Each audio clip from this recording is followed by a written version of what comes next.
Hi, boys and girls. This is Grandma Sheila with another story for you. Our story tonight is called Tommie's First Prayer. The bell was ringing. It was the end of the school day. Eighth graders, they were all excited. They had invited the seventh graders to go with them on an excursion the next day because there was no school that day. They all went rushing out into the hallway, talking and all excited. And Tommie, she was among them. Yes, Tommie was her name. Her friend, Lucinda, came up and said, "Oh, Tommie, do you get to go? Do you think you can come go with us?" Well, everybody at the school knew that Tommie lived way, way up in the hills. And because of that, and the fact that all they had was a box wagon and a couple old mules to pull it, she seldom got to go on any of the fun things, the extra stuff from school. Well, she turned to Lucinda and she said, "I really want to go. If I can get someone to bring me to school in the morning, and if I could find somebody, maybe my Uncle Bill, to bring me back home tomorrow night, I'm sure my parents would let me go." Pretty soon, Tommie, she was standing on the side of the curb in front of the school, and here came the school bus. And pretty soon, she and all the other kids were on the bus getting a ride to go home. She kept thinking, I wonder, everybody knew that Tommie was Uncle Bill's special niece. And he didn't make any bones about it, that he liked her the best of all his nieces and nephews. And he lived about 3 miles up above them in the hills. Well, as she was sitting in the bus, she was thinking, there must be a way. I know what. If I go home and I hurry with my chores and I get the cows in quick, there should be enough time before dark for me to walk those 3 miles to ask Uncle Bill. Well, when she got home, she was all excited and she rushed to her mother and she said, "Oh, Mom, there's an excursion tomorrow. I I want to go so bad, and Mom, the bus is going to take all the kids into the next state and we're going to go to a big school there and we're going to see their observatory to see the stars, and we're going to see all kinds of stuff. And then on the way back, we're going to stop at a bakery and we're going to stop at a food cannery. Oh, Mom, I want to go so bad.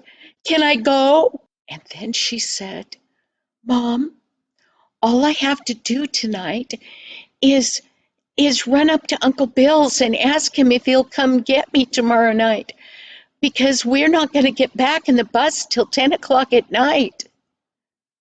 Well, Mom said, "Tommie, things like this, you have to ask your father." Oh, Tammy went. Now there was a snag in her plans. Yes, she didn't mind asking her father, but he often said no. So she went to her dad, and once again, in an excited little voice, she explained to her dad. And she said, "And can I go up to Uncle Bill's after I get done with the cows and after I help with the barn chores?" And Dad said, "Nope, you can't go." And she looked at him. "Why, Dad?" Uh, she knew better to argue with him, though. He said, "Remember last night?" Well, Tommie, she couldn't forget last night. She had been sent out to get the cows out of the woods where they were grazing. And on her way, she had seen a big pile of string laying on the ground, and she sat down on one of the logs there in the woods, and she took that string and she started winding it up. She was just going to make it in a nice, neat ball and take it home. But as she wound that string, she forgot all about the cows that she was supposed to be going to get. And when she suddenly looked up, it was almost dark. Oh no. She grabbed the string and she stuck it in her pocket and she started calling, Bessie, Bessie, Bluebell. She called them all by name, but she couldn't hear the cowbells. She rushed from place to place in the woods, but she couldn't see anything. Then she got to thinking about what she wanted to do the next day. Well, she rushed, but she couldn't find those cows, and it was getting so dark that she finally returned home to the barn, only to find that the cows had brought themselves home, and there they stood in the barnyard, part of them anyway. Her brother and dad, they had almost finished the milking and the other work that they needed to do. Oh, and Dad had given her a terrible scolding, and he said she would be punished. Well, when her father said no, she looked at him pleadingly, and he said, "Do you remember last night? You were sent to get the cows, and you just played around out in the woods. So, you can't be trusted. If you can't be trusted one night, you can't be trusted the next. So, no, you can't go to Uncle Bill's. That's it. That's final." Well, she helped with the cows, and she helped with the rest of the work in the barn, and she came in the house. By that time, her brothers came in from doing the other chores, and they all sat down for dinner. And when dinner was over, they washed the dishes, and they all went to sit down in the living room. Dad had the lantern burning. It wasn't very long. He'd sat there reading the newspaper, and he stood up and he said, "It's time for everybody to go to bed." Well, where they lived up in the hills, they were all farmers, and farmers, they got up before sunlight. So they went to bed with the chickens. So there was nothing Tammy could do. She went up the stairs to her little room. And while she was up there, she started to think about the next day. And then she thought of something. She had friends at school that went to church, and they had told her how God hears and answers prayers. She thought, I wonder if it's true. She had never been to church. Then she remembered the papers that her Aunt Nola had used to send her. And then she thought, what were they called? Oh, I know. That paper was called The Little Friend.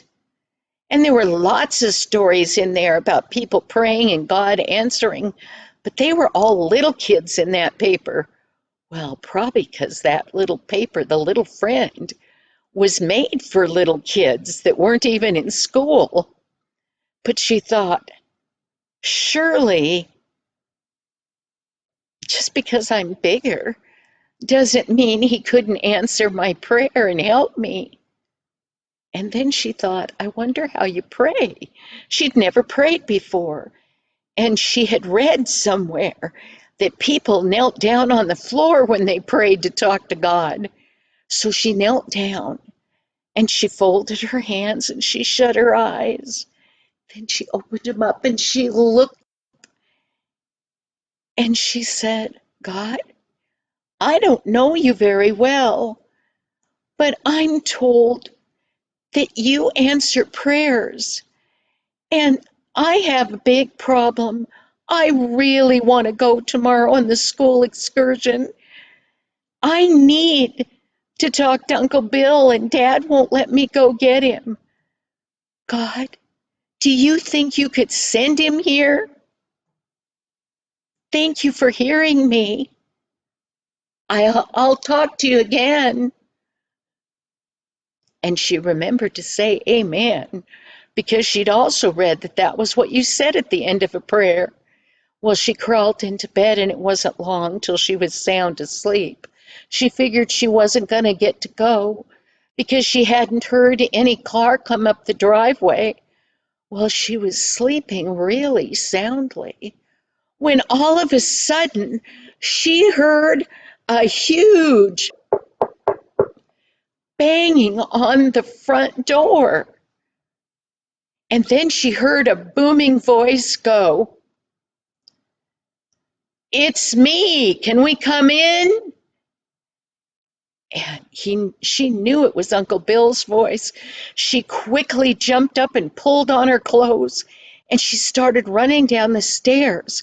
By this time, Dad was downstairs and he was lighting the lamp.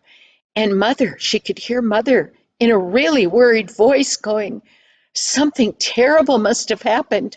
Nobody comes to visit this time of night." Well, Dad and Tommie ran over to the door and they opened it, and it just wasn't Uncle Bill.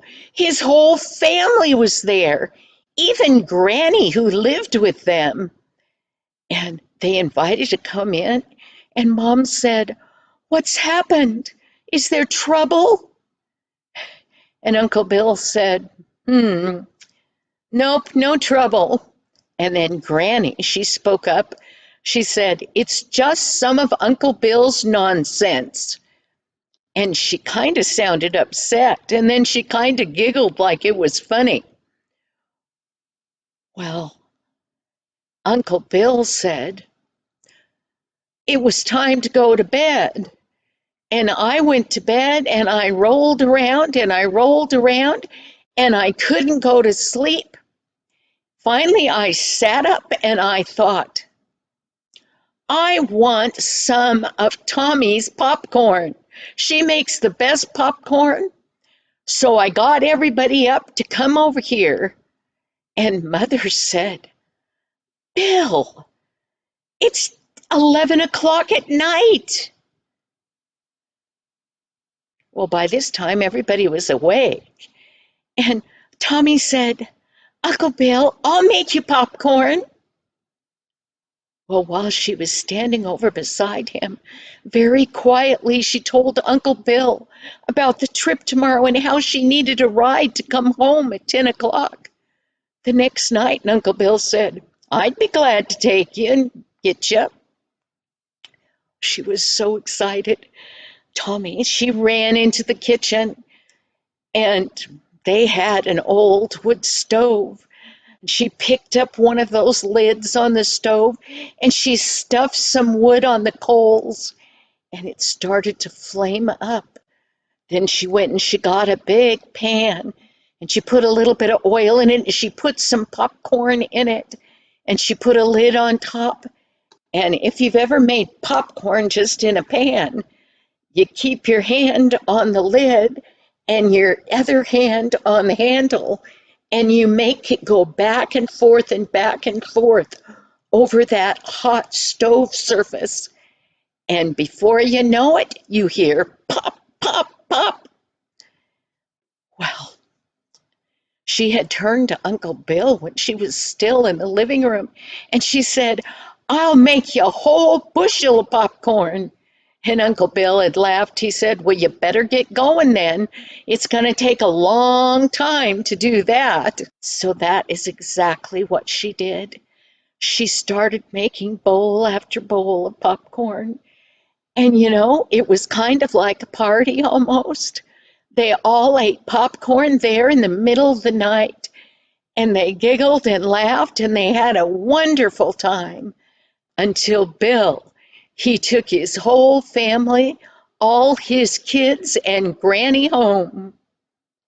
And Tommie suddenly remembered, when somebody does something wonderful for you, you should thank them. And right there in the kitchen while she was cleaning up, and she said, "Oh God, thank you for sending Billy. I know you're real now. I know you answer prayers. And I hope to get to know you better. Amen." And boys and girls, that day was the beginning of something wonderful. The day that she knew that God heard her and loved her and even answered her prayers. And boys and girls, if you get to know God and talk to Him, He'll listen to you. Thank you, boys and girls. Thank you, and I will see you next week. Bye-bye now.